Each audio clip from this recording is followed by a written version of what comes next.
Good morning guys! Tara mag-unbox tayo ng mga panggawa natin ng sabon guys. Ito na ang aking mga materials and ingredients para sa gagawin nating aloe vera soap.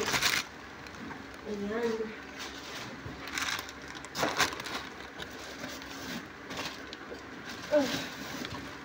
Dami no? So ito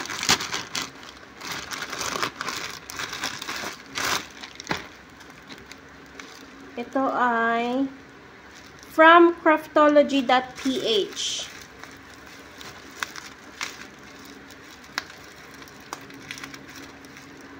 Craftology.ph.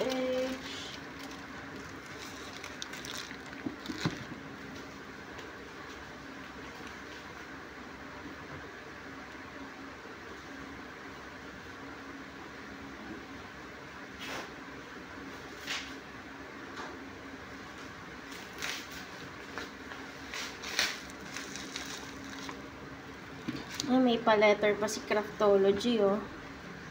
Crafted with care, crafted for you. Thank you for your purchase. Love what you got. Share the love. We would be thrilled if you can share your experience and tag us. Sure. Ang napili ko sa kanila, guys, ay castor oil. Ayan. Castor oil. Pure castor oil to, guys. Gagamitin natin sa ating sabon. Gagawa tayo ng sabon soon. Yan, gagamitin natin yan. Next natin guys ay ang ating molder. Ay, ang liliit pala nito guys. Ang liliit pala nito. Kailangan kong bumili ng medyo malalaki. Ang liit ng molder guys. Kailangan ko ng malaki-laki nito. She's very small. As in, chocolate size lang talaga siya. Yeah, kailangan natin bumili ng mas malaki dito. Pang sample lang to guys. So, I need to buy mas malalaking ganyan. Okay. Kailangan ko pang bumili ng bago.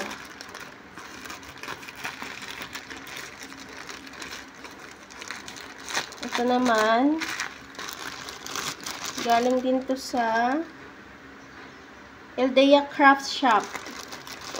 Eldea Craft Shop naman to guys. Ito ay ito yung magiging packaging natin sa ating gagawing sabon.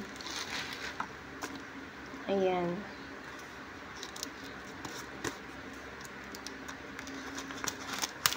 Tanggalin lang natin yung mga edges na yan.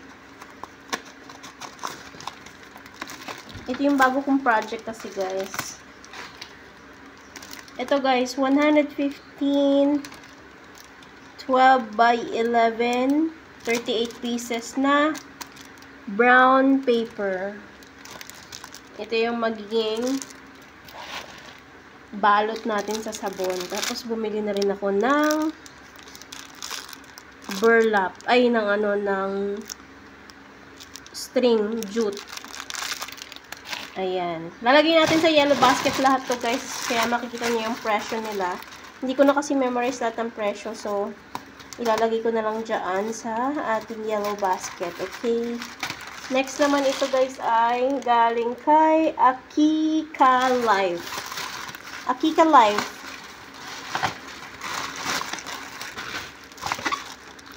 Ay, iba to guys.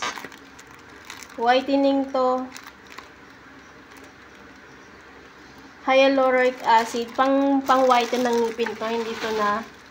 Hindi to part ng ating paggawa ng sabon. So, yun lang ba? Wala namang iba. Meron pa pala. Ito pa. Ito.